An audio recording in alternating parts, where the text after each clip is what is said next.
An American boy accidentally fell into a river. 32 years later, he strangely woke up in a rice field somewhere in China.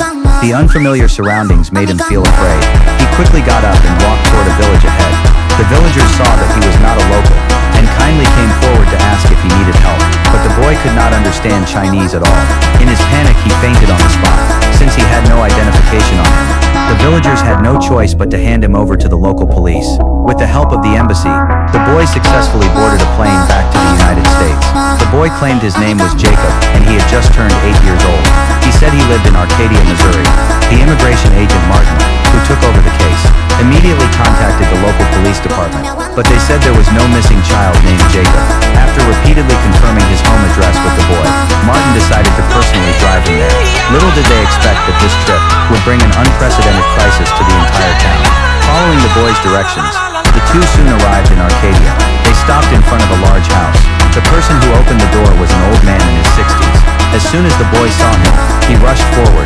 He hugged the old man and kept calling him Dad. The old man froze on the spot. His son had died 32 years ago.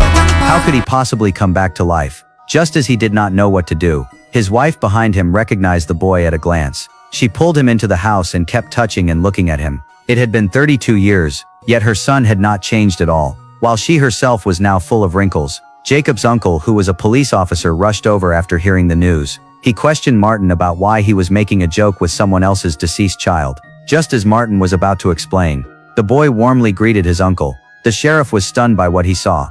As they stared at each other, the boy suddenly collapsed and began convulsing. Everyone hurried to take him to the hospital. When the doctor Maggie examined him, she found no heartbeat. She picked up the stethoscope in confusion and tapped it. After confirming it was not broken, she placed it on the boy's chest again. Only then did the heartbeat appear. The boy said she looked like his aunt. This shocked Maggie greatly, because she was actually Jacob's cousin. To fully determine the boy's true identity, Maggie decided to conduct a DNA test. But when she entered the room again, the boy was gone. Everyone hurried to search for him. Finally, they saw him near the front door. But when the boy saw them, he turned and ran into the woods.